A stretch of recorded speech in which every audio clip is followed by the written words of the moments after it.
Today on the Neil Wilkins podcast, I am joined by Stæven Frey, who is the brand scientist or chief brand scientist, I should say, at Quantum Branding. He's also the founder of the organization too, and knows a thing or two about branding. So welcome to the show, Stæven. Thanks, Neil. Thanks for having me. And thanks, listeners, for joining us today. Excited to see where we go and what we talk about and how it can help you. Yeah, and this is something that is really kind of pertinent, I think, right now. And we were discussing this before we hit the record button here. Is that it's just so important a conversation to be had right now, because I think a lot of people are tussling, particularly business owners, entrepreneurs, startup founders, and particularly marketers who are representing other brands, tussling with this whole idea of balancing the short-term pressures of getting sales with the long-term aspirations of building a brand. Do you see that too? Because I'm hearing this here in the UK from a lot of people in lots of different sectors. Yeah, it's really interesting. I don't know if anyone's familiar, but a few years ago, we had some cooties flying around and it caused a pandemic and here in the States. So it's interesting that now more than ever in the post-pandemic marketplace, ensuring your brand success is everyone's priority. For the owners, the business tier, the C-suite leadership, they're looking at growth and sales and market rebounding or going in that new direction. For marketers themselves that are over their team and their organization, they're looking to create uh, really compelling marketing that's going to drive that behavior. And customers and clients, depending on what term you use, are more leery than ever of gimmick, of puns, of kind of that like um, inauthentic. That's the word I'm looking for. Inauthentic marketing and inauthentic products that are here just to make a buck. So more than ever, ensuring your brand success is everyone's priority, from sales to marketing to the technicians in the organization. And any brand that is using kind of the old theories or the old ideas of marketing, if you're trying to return to that, that's really a dead end track. It's like being in a snowstorm and seeing tracks when the snow clears and thinking, oh, yes, finally. And then only to find out that it's just a set of tracks that go into the ditch. So when it comes down to it, you definitely need some ironclad tools to ensure your results. And so your assessment is completely spot on. So we're going to get into, I know we're going to get into these tools and, approaches. And I think, there's going to be a lot of practicality to this conversation. But I want to kind of scene set really here and kind of understand your take in this whole conversation around brand science, because over the years, I mean, I've been in marketing since ancient history. I mean, for a long, long time, and pre-internet days, let's say, to be kind to myself.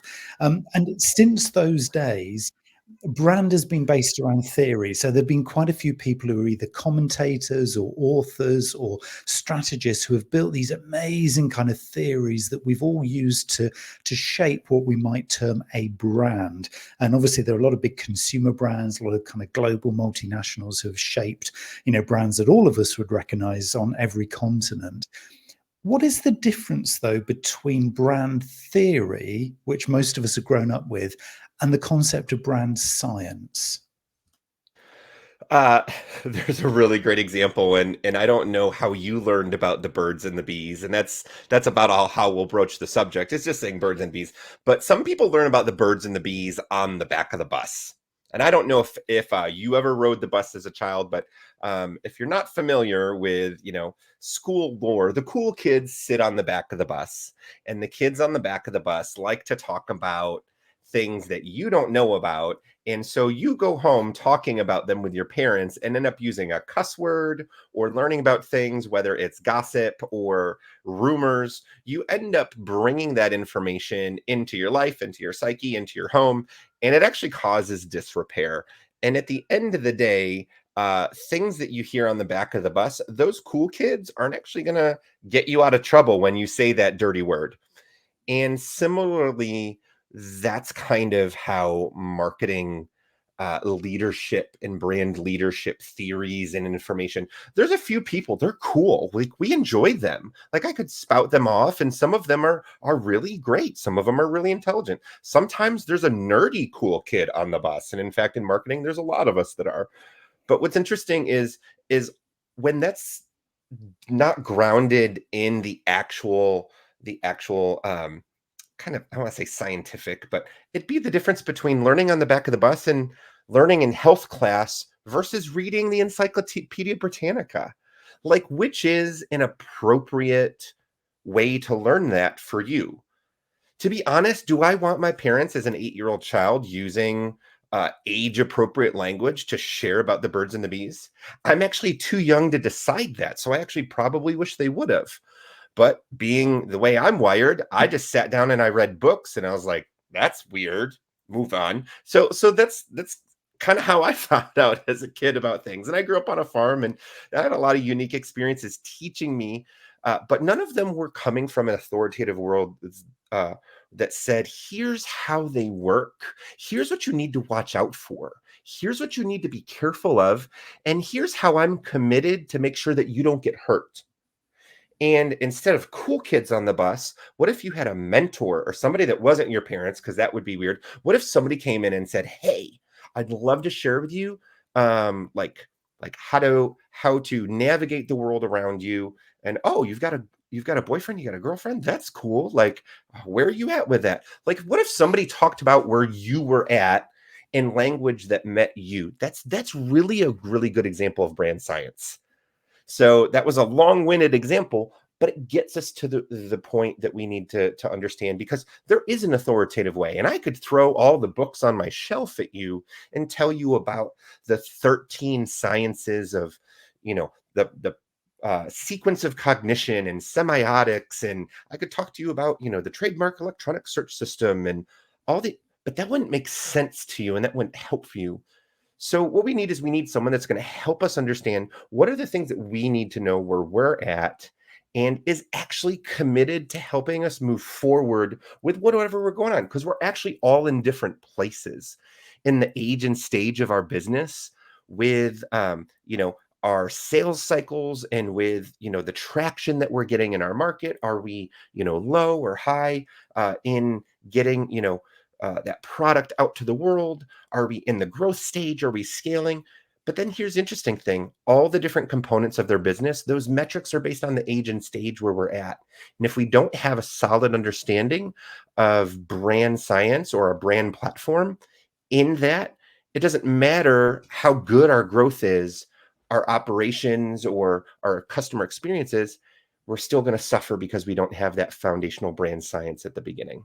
So it's a really good understanding to see that brand science is an authoritative source, and we want to find out how to implement it in ways that make sense to our business, where our business is at for our team, because all businesses, just like people, are in different stages.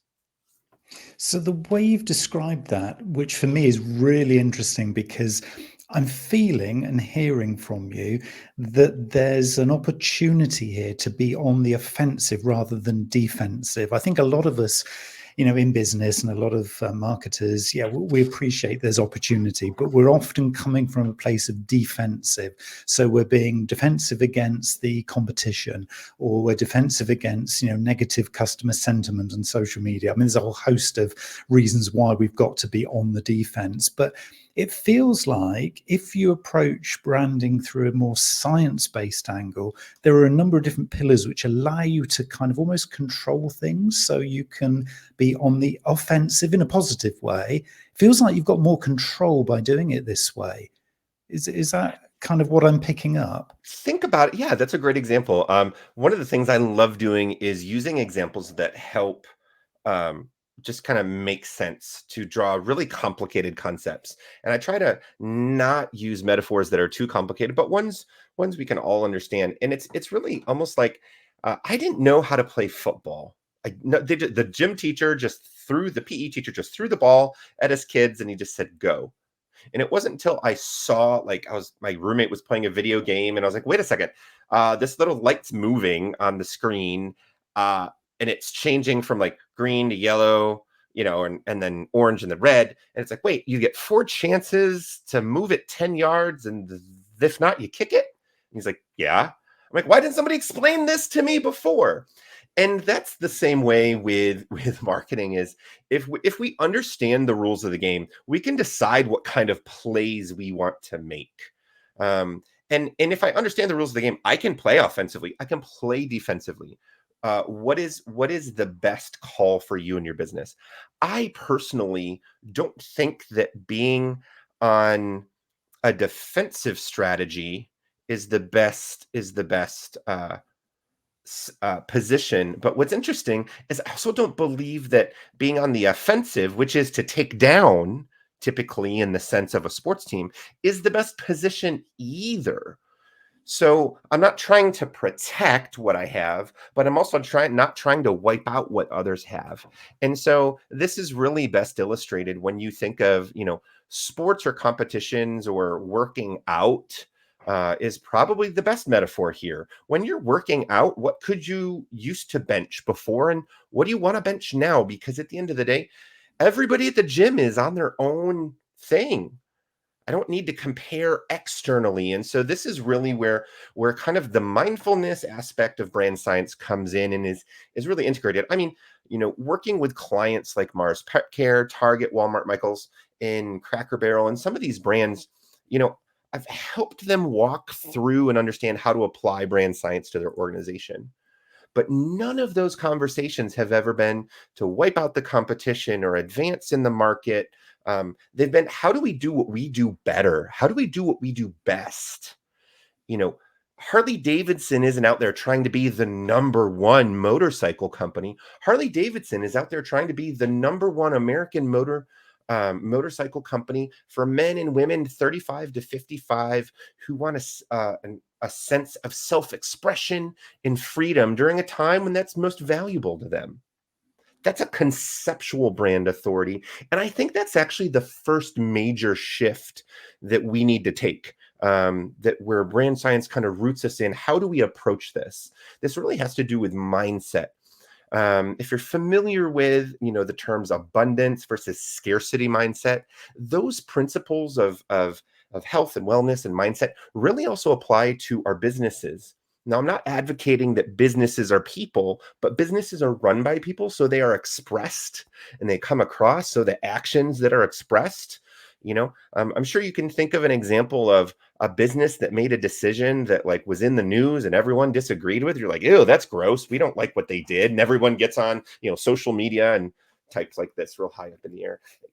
Space bar, I don't know. So they say what they don't like about it. And so we're familiar when businesses express themselves in ways that aren't aligned.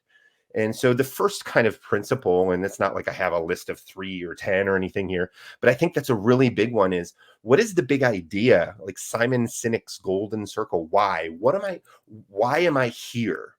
For Mars Pet Care, they created a portfolio of brands several years ago, and they're like, this is the market that we really want to create and serve, and we want to have the best products, and we want to have doctors from Cornell and come and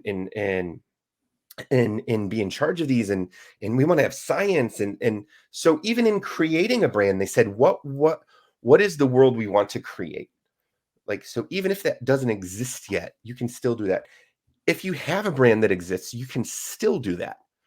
You can sit and say, what is the kind of world we want to create? But that first kind of big thing is that we are looking at ourselves in the mirror and using principles of brand science to help polish and to help advance and help build so people do business with us. And that's really rooted in what is the world we want to create? Because the world doesn't need more pet care. The world doesn't need more, products. The world doesn't need, what they need is people who are fully alive and expressing what they do in the world. And here's the interesting thing, brand science is a way for us to be more effective with marketing people marketing and sharing our products or services or what we do with people or why we matter. So if what you do really matters, wouldn't you want to do that in the best way possible so you're not wasting your time so you can get back to what you love doing? So that's really a long-winded way to come back around and be like, wow, it really isn't about the competition. Now, I'm not disclaiming, that your product needs to be viable and you need to do your competitive research and these other things. So we're not ignoring those, but it's more of a both and conversation with a mindset from the beginning that really shifts the conversation. I love this. This to me is just, it's music to my ears, because I get a lot of people saying, oh yes, but competitor X is doing this, something else is going on over there. Thank you. And thank you. It's just one of those really interesting kind of moments, because it just changes everything, doesn't it? Once you accept that you are different as an organization or as a brand, you open up the permissions to go to different places that would otherwise constrict you. Because if you're constantly, and I am a big believer in knowing what the competitors are doing, but if you then base your strategy around those competitors, they could be all getting it wrong. And so by almost creating your own marketplace here, which I think, Stephen, is what you're saying, is that, you're creating a new sector, a new market, a new style of doing business based around your higher purpose, your higher reason for being in business. It feels so, I don't know, fueling. It just feels so engaging. It just feels so motivating, rather than being a me too in a sector. You're creating something brand new with this kind of approach, aren't you? And it is just mindset, isn't it? Because anybody could do this, couldn't they? Obviously, there's some tactical things that we need to shift. So obviously it starts with our mindset, how we look at the world. So we've talked about shifting from the unproven theories of the kids in the back of the bus. And now we're not looking at the other kids and saying who's cool and who's not. We're looking at ourselves and saying, how can I do best with the equipment that I have or the equipment that I want to create for my brand? But what's also different is how we approach marketing in of itself. I define marketing in a very functional view. Marketing is any activity that is meant to advance or maintain mental availability and advance trade. So the whole goal is any activity. So whether it's PR, whether it's social media, any activity, doesn't matter. Whether it's me handing you a business card at a meeting, me putting my social media handle at the bottom of the screen, which I did not do, any of those things. Good job, Stephen. Any of those things is meant to make people do or interact with you, is basically just a very baseline principle. And marketing itself is meant to advance your mental availability of that person, thing, or object. And so the goal is to facilitate trade. And there's a magic thing within marketing, and that's actually branding. And branding is, whichever you want to use, they, them today. Branding is the collection of the mnemonic tools that we utilize. So your word, your shape, your color, your story assets, music, sound, shape. So like we're doing an episode on branding and brand science. We got to talk about brand identity a little bit. How does it tie in? Those distinctive assets that are unique to you only, specifically to you, the ones that are unique to you are what people remember. And why? Why do they remember that? Because if people like reading, there's Daniel Kahneman's book, Thinking Slow and Fast. And he talks about system 1 and 2. Basically, 95% of the time, our brain, it's not left brain, right brain, it's systems. It's like operating systems. Most of the time, we are on autopilot. Our brain is collecting information. It's like, hold on, Neil. I'll call you back. I'm driving on my way to work, or I'll hold on. Let me turn on the radio. You can drive, talk on the phone, and listen to the radio, and have passengers in the car, and still function as a human. That's incredible. Your brain is taking record of everything that's happening, including the billboards and the things that you pass. So at the end of the day, we're operating with an understanding that people are on autopilot. And if they're on autopilot, how does that affect our marketing? And at the end of the day, people only remember highly distinctive things in their respective categories. So this is why color theory is actually complete bunk. Yellow does not mean happy. Yellow means stained teeth. So if you go to the toothpaste aisle, you're going to see colors and norms and things and brands that are near knockoffs in the toothpaste aisle. Same thing with Oreos versus Hydrox versus your local economy grocery store brand. So they're going to use some similar traits, and it's going to be a blue box, a blue tray, maybe the sticky thing on the top. It's going to be a sandwich cookie, but only the one that is Oreo is going to say Oreo and then Nabisco and have the shape. So that's how you know that that's the brand that you want. So in every category, brands are near knockoffs of each other. Toilet paper, it's either this big or this big. It's got bad math in the corner, soft fuzzy baby, yellow, red, or blue.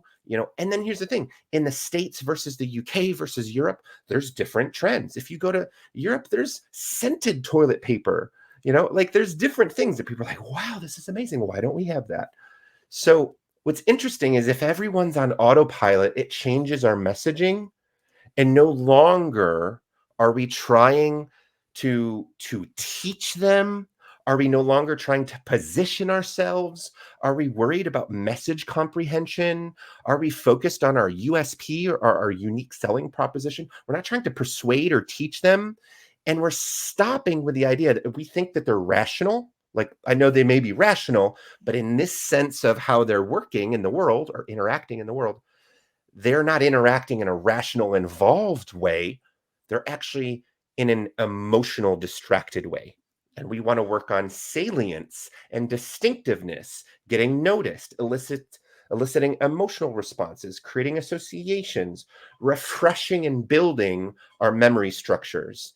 And that's actually the core of brand science is shifting how we view branding from this past view to this evidence-based view.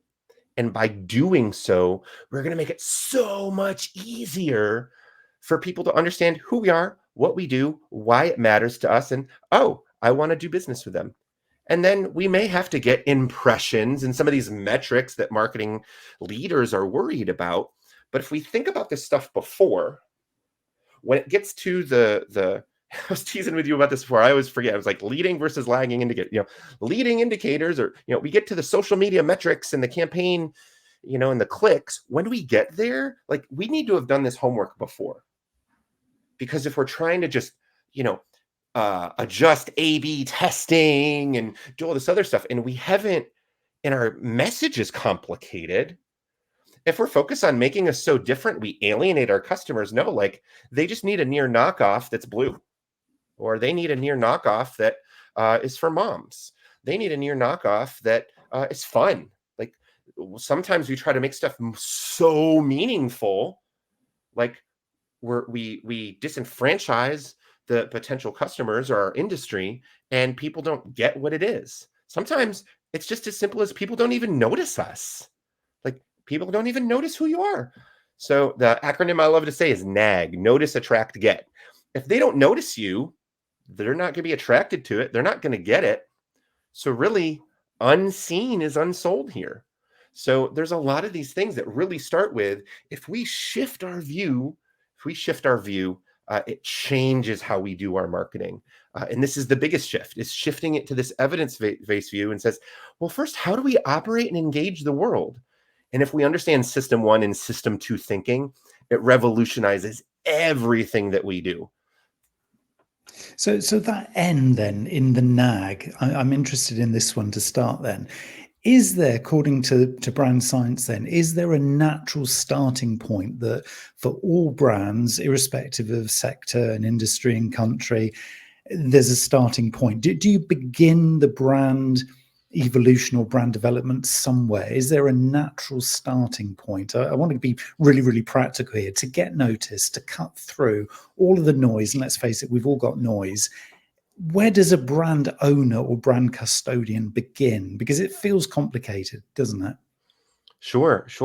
So there's kind of two answers to this. This is not, you just have to wear a yellow penny and put cones out Like there's an, the big thing was spinning signs in the States here for a while, like for like just to distract people and get their attention for like check cashing services or cell phone places. There's really where the science of this starts is it first starts with your approach. Like I'd love to say like, yes, you just need to put on a gorilla suit and people will notice you, because there's scientific studies that people have put on gorilla suits and walked through the middle of people playing basketball. The viewers were asked to count how many times people in white t-shirts were bouncing the ball. A gorilla person in a gorilla suit walked by and they did not even notice it. The same study was like, okay, they're like, no, maybe that's just a coincidence. They did it in a supermarket. Nobody noticed it. So there is a disruption element, like, but sometimes distracted people are distracted, and maybe they're so in what they're doing, they're in a rut because they're on autopilot. I know that when I go to the store, I'm going to buy the same 5 things. When I know I need a new service provider, I'm going to go to the one that I've always trusted.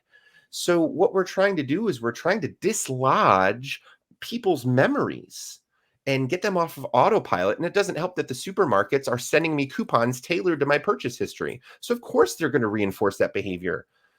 So at the end of the day, the distracting people means that we need to address the environment that they're in and make a consideration for their experience we want to create. And we also have to make sure that we've done our homework. So some of the strategy and brand foundation and talking about, what archetype or kind of voice or motivation, that's really where psychology comes into this. I'm going to buy a fine luxury vehicle. That archetype better be about craftsmanship and detail. If I'm going to buy, an outdoors vehicle that needs to off-road, that archetype and all their content should probably be rooted in adventure and exploration. So all of a sudden, those archetypes are different. If it's about family, then maybe it's a family-owned company, and maybe I'm buying a Subaru, and it's about love and utopia. Like whatever the internal motivation of the customer is that you're trying to attract, you need to be rooted in that. And sometimes, yes, gimmick can sell. I'm not discounting that gimmick can sell, but gimmick does not dislodge customers long enough. So at the end of the day, we need to have done our work. We need to have done our work with brand strategy and build our brand platform so that when we go out into the world, we're doing things very simply. Like, do you know there's only 4 types of communication for a brand? Introduce the brand, features and benefits, experience, and then call to action. I was like, where's the 4th one? Call to action. So I can't do all those at once. I can only say, hey, I'm Stæven. I'm the adorable brand scientist next door. Done. Stop. You're done. And then it's like, hey, check out our cool brand science stuff and cats. I'm making this up, but yeah. And then it's like, hey, check out what other brands that I've worked with have accomplished. 5 out of 5 stars, blah, blah, blah. And then it's like, hey, check out, our new flagship program, Brandpreneur. It's launching this quarter. I can only do one of those at a time. So if my campaign is rooted in just what are we doing? We're trying to get in front of people, create those associations. Oh, Stæven, orange, cats, quantum. Oh, science, branding. We're basically creating this web of color assets, word assets, taglines, fonts, graphic style, components, photography, like brand identity. But then, oh, whoa, there's Stæven as well. So he's a human asset, whether that's a spokesperson or celebrity or character. So we're building those associations. So the more they're exposed to it, we're actually building what we call nodes, little clusters of memories. The more memories we have, the easier it is for our brain to access. I mean, here's a question. If you want to get to work fast or the place you want to go fast, would you rather drive on a slow, bumpy road? Would you rather drive on an open 4-lane highway and it's just you? Clearly the latter. Clear, right? Same thing with your brain. Your brain isn't dumb. It wants to conserve energy and get there fast. So any of the existing pathways that it's created, it's going to use. And so this has applications into internal health, mental health. This happens to be with if I'm going through a hard time and I've been in that hard time long enough, my brain is going to be like, yeah, I've been using this highway a lot. Like, so it's going to be really hard. And so we have lots of practices, whether that's somatic or that's plant medicine or, pharmaceutical or therapy, would help people like, yeah, we need to rewire our brain and get it, restore it to a better place. So neuroplasticity has so much application in all these other things and marketing. So if you're thinking that, oh, the competition is out to get me, and you're thinking negative thinking, all of a sudden you're rooting that negative thinking or that competitive worldview into your marketing without even knowing it. And I would even advocate that when someone's mom makes dinner and she puts love in it, tastes so much better. Don't know why. Can't explain this. Someone throws a pizza at you and like, here's your food, go to your room. There's not love in that. Like maybe the people, but that energy, that's actually the same thing. I believe wholeheartedly that the science that's the same thing. When we create marketing that is not rooted in good intention and motivation to share what we do, it can be, we can have gimmicky marketing and it'll sell, but where are those brands today? There has to be something that resonates, and that resonation and that resonate has to come through those internal motivations and those archetypes and those assets. Why? So people, when it comes to mind, there is a compelling case for your brain to remember it. Coca-Cola does this every day. Do I actually believe they're the best product on the planet? That's irrelevant because they have the most memories and they've spent the most time investing in the over 150 plus assets of polar bears and Santa Claus and the shape of the bottle and taglines. So they're investing and refreshing their brand assets all the time. So back to your question, you're like, is there a way to like cut through the noise and yes, you have to really know like who are the people you want to serve, where do they hang out, and you have to know the kind of the ball diamond. It's like, are we playing in like, I know that like soccer is really big, and there's like Manchester and like, what field are we playing on? Do they have lights? Do they not have lights? Like sometimes it's like, where are we playing? Not just who are we playing. So it's knowing those things. So we can start with, yes, there are some tactics that can distract people, but it doesn't matter if we don't have our distinctive brand assets. The average brand has typically 3 to 5, a brand mark, a color, and a tagline, maybe a few distinctive fonts. We'll give them 5. A successful brand that is a growth brand, brands that are typically doing 2 to 10 million in that kind of that first level market. Research shows that the best ones that are growing the fastest typically have 15 to 25. So I say if you're looking at a number, when we count these all up, and that's actually something that listeners can do, and we can talk more about how to get that with the brand science checklist, but you can download the brand science checklist and go through and count and say, how many do I have? Because that's the starting point. How do I cut through the noise? It's the distinctive brand assets. And those are the things that you utilize talking with people and in every time you have a campaign, whether it's introducing the brand, whether it's a call to action, whether it's feature and benefits, whether it's sharing experiences and cycling through those. It's like a Super Bowl ad. Here in the States, we have the Super Bowl and everyone loves the commercials. It's great. There's the owner of Oatly Milk got on there and played the synthesizer and was silly for a minute, and they spent I don't know how many millions. But then what was the follow-up? Were those people ever tagged? And did they track the website? I don't know. Like, I don't have enough information. I'm asking if someone of the listeners knows this, please tell me. Because they have to capture those people's information and then attract them.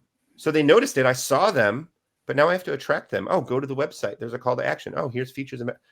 and I have to somehow give them a call to action. If there's not a follow-up, why do you think there's like the Sign and Drive event or Toyota-a-thon or Happy Honda Days? People don't need Happy Honda Day. Well, we all need Happy Honda Days all the time. But but if there's not an event, people aren't going to buy. So this prompts us. What are they doing that we don't know? They're actually creating just a reason, ancillary, no reason whatsoever. So all the big brands, they're using this same science every day. And we think, oh, I'm too small to use it. And that's not true. It first starts with counting your distinctive brand assets so that people can notice you, because the more memories you have, the more top of mindness you have. The more top of mindness you have with people, people are going to think of you first. And that's really the root of everything that I talk about. It really doesn't matter how much money you make, how many products you make, how complicated you think your customer is, how complicated your portfolio of products are. It all boils down to this one thing. Human people have human brains, and even if they had computer ones, they would still probably operate on the one with the most memories stored in there is the one that they're going to think of first. And the science of how we build our brands with brand assets is how we do that. That's so powerful stuff. And for me, it just introduces the one thing which I guess I'd kind of put aside or forgotten, depending on how you want to view it, positively, or maybe you should have been paying more attention. But is this kind of human element? Because how much is a human, let's call them the face of the business, for want of a better description. But how important is that in your brand science checklist? Having somebody there who's an identifiable human as part of the brand kind of presence to get that hook in? That's a really interesting question. I would like to think, and I would like to say that it's really important. At the end of the day, initially, there was a hotel chain. It was Motel 6, and it's, I'm Tom Bodette, and I'll leave the light on for you. And there would be a little song. It would be on the radio. Dun, dun, dun, dun, dun, dun, dun. We could all hear it if you're familiar with it. And I've never seen Tom Bodette, but I know his vocal style. I know his name. That's a word. I know that music that they would play. And I know the term Motel 6. And in less than 15 to 30 seconds, when those commercials were on the air back in the day, that was just for the Michelin Man. He's a made up man. He's a made up little kind of looks like Pillsbury Doughboy who let himself go, and he's healthy and happy, and we love him. Michelin Man. That's another spokesperson. So being a person, yes, that's one element in the distinctive brand asset palette. Now, here's what's interesting. How active is that person? So it's not who you know, it's who knows you. So when folks like very notable, or folks notoriety is a bad word, folks, go Google it. I love when people say it. They're like, oh, I'm getting so much notoriety. I'm like, no, Google that word. That's not what it means. But when people do stuff and they're in, social media, that's creating awareness. Oh, did you see what, Elon Musk was doing? Do you see what X politician was doing? So we do live in a world where bad news is news. And sometimes it's just about just exposure. And so it reinforces that person is not popular, but top of mind. That's really we need to look at things very just objectively. Where am I now? Where do I want to go? What are my goals? What things are going to help me? Most people don't do things to be evil. There's a few small things. There's very horrible, evil people in the world. But the majority of people only do things that help advance their own goals. And so when we see that, it kind of changes our perspective and helps us look at the human element as it's involved with a brand. And so sometimes those values are aligned with the brand that they're creating and sharing, and they want you to become part of that. That's sometimes why they get spokespeople who have used the products. I'm not only a client, I'm the president, Hair Club for Men. There's all these different examples, I'm going to say Eva Longoria, J-Lo. There's all these celebrities, and sometimes they've used the products. And so they're like, oh my gosh, this has changed my life. So sometimes those human connections are great, but then how are we utilizing that person long-term? So if, when we look at Quaker Oats, was that a real Quaker guy? Maybe, when we look at KFC, Kentucky Fried Chicken, Colonel Sanders, he was a guy, he was real, and he was in commercials. Dave Thomas, founder of Wendy's. And so, but Dave Thomas has unfortunately passed. But how do we incorporate him as an element? Now we have Dave's Foundation for Adopted Children and a few things. We have to dig a little bit to find Dave still, but he's still part of it. And so at the end of the day, it's what is our level of commitment to utilizing that asset and keeping that asset sprinkled throughout.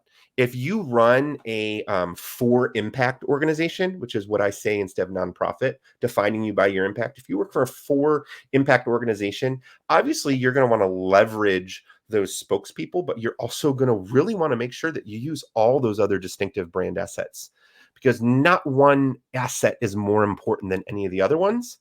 However, they may be the first entry point for someone that they remember. So people obviously are going to remember me if they've met me, or they go on Instagram and they're like, oh, the guy with the cats and the pottery.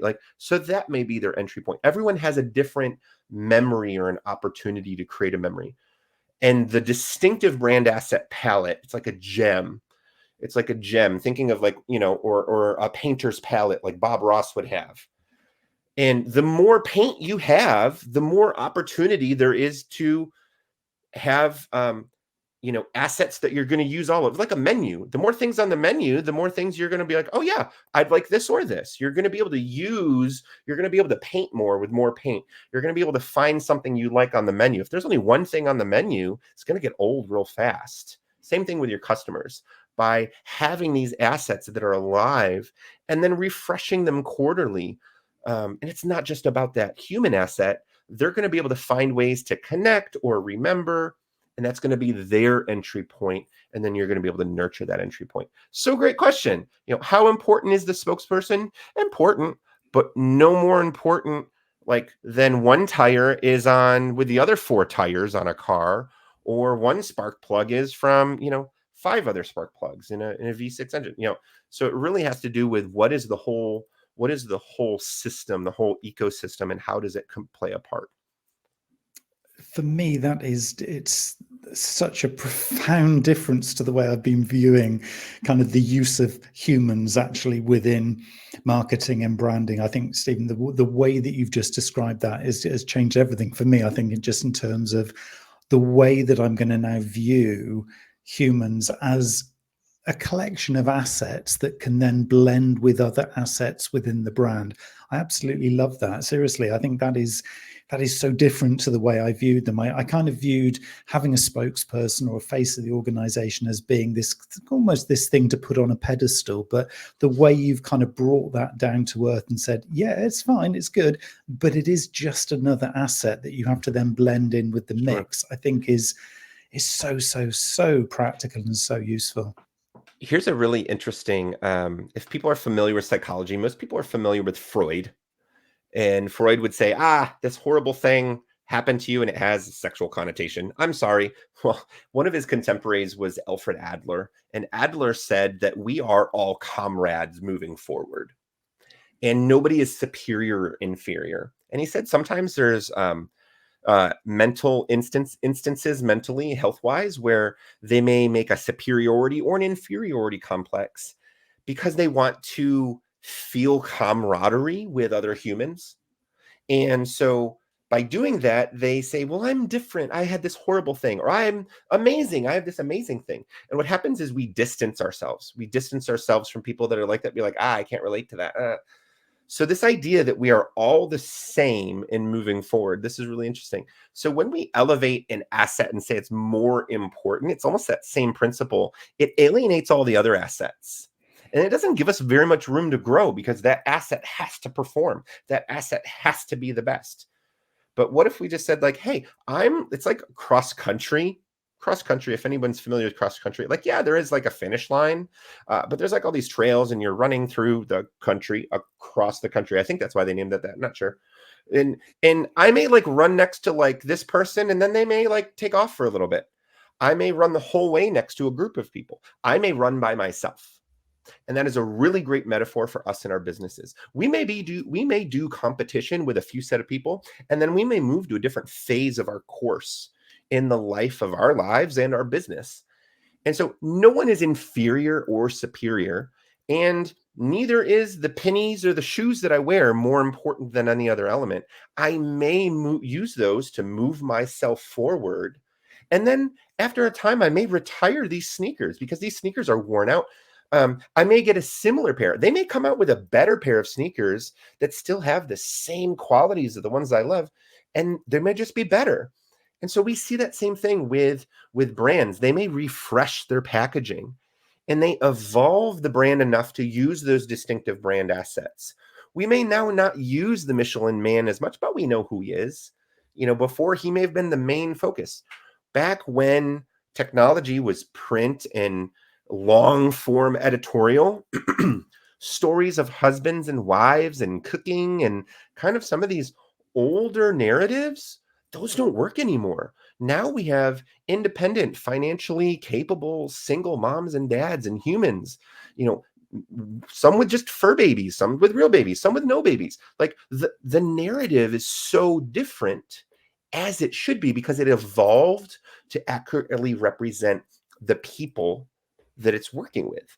So no longer are the narratives about the corporations telling people what to believe. They're more a more human element. So this human element exists because we exist and we do business with people. And I'll land the plane on this sentence with this one. I believe that people are the most important. Ideas are the most powerful, and brands connect the two. And if you can root your brand in an idea, if you can root your brand in a goal, even if it's a very simple goal, doesn't have to be the world's biggest revolutionary idea. But if you can root it in an idea that everything can be sewn through with a golden thread, or mine would be an orange thread because I love orange and it's the brand color, because it's distinctive in my space. But whatever your color thread is, or whatever your Kool-Aid is, or whatever your snacks are, like whatever, it's all throughout your brand. The goal is to connect all those elements together, and not one of them is any more important than the other. And I think so. I bring in that Adlerian point to say your assets, not one is more important than the other. Because why? These principles of psychology and self and human are also really great principles for business and how we approach marketing. And they will give us the most beneficial, healthful, and successful longevity-wise business. Do you want sound business practices? You wouldn't let someone who is not qualified manage your money. Why would you let someone who doesn't understand and is not qualified manage your team? Why would you ever let someone who's not qualified or loves your children watch your children for the evening, or pets for the evening, or your family? So why would we do marketing that is not rooted in the right intention? And it's because this idea of marketing, I actually think everyone's walking around talking about what they learned on the back of the bus, thinking like that's it. That's like, oh, did you hear what so and so said on the back of the bus? Oh yeah, I'm implementing the new Cool Kids branding, met. What? No, that's not. So we're all doing our best. There's no, everyone's doing their best, and we are looking for this next revolutionary thing. But at the end of the day, the cool kids aren't there. So what brand science does is it gives us a very evidence-based view grounded in a very human experience. This is all senses. This is, do you know that you can taste apples and it may taste like oranges to me, or cilantro tastes like soap to you? They're called senses because we don't know what it is. I love this point. We're trying to sense make in the world. And so we're making memories out of colors and words and stories and music and sounds, and saying, what does this mean to me? And that's the whole journey of branding, is trying to capture the human spirit experience and create the same human experience for everyone, to help share what you do with other humans and invite them to do business with you. And it is as simple And it as that. sounds totally not like science. Like, But it does. And this it's is the the most thing. woo-woo approach I've ever heard. And it's like, wait, but there's 13 forms of science. Yes, there and counting. Yes, okay. Step by step, step by step. Stephen, I want to put people in your direction. So that you've been mentioning the checklist, the Brand Science checklist. I know you have various ways and places that people can connect with you. We will put all those links into the description. But is there a starting place? Is there a place you'd like Absolutely. as your call to action? Absolutely. So the easiest one is click the link tree below. I don't know what path you're on. You may want to be like, oh my gosh, Steven, you're the coolest guy. Let's talk and hang out. I have so many questions. Awesome. Shoot me an email. You may be interested. What is brand science? I don't know enough yet. I need to do a little bit. Cool. Click on the link tree. You can watch my award-winning 10-minute-ish talk.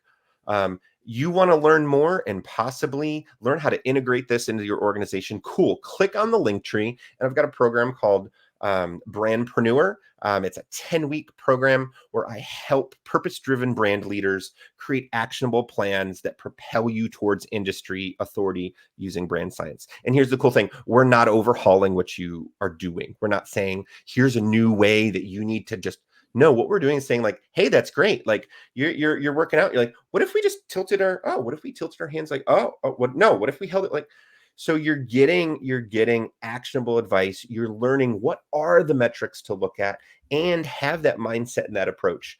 And it's easily integrated into all the actions and things that you're doing right now. So click on the link tree. You can read more, you can watch the video, or you can join us in the Brandpreneur cohort and learn how to propel your organization into growth and success faster. Because at the end of the day, that's really what it's about. I only have, what is it?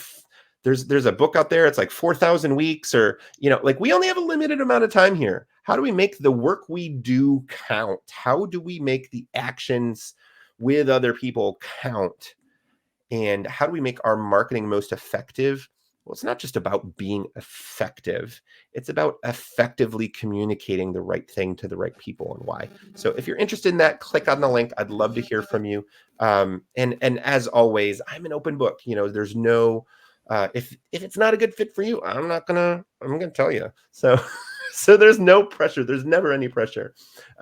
My goal is to educate and equip people with stuff that will help them live more empowered lives in the organization that they're advancing in the work they do with marketing. Stæven Frey, thank you very much. Oh, thank you, Neil. And thank you, listeners, for joining us today. It's been a pleasure being here with you as well.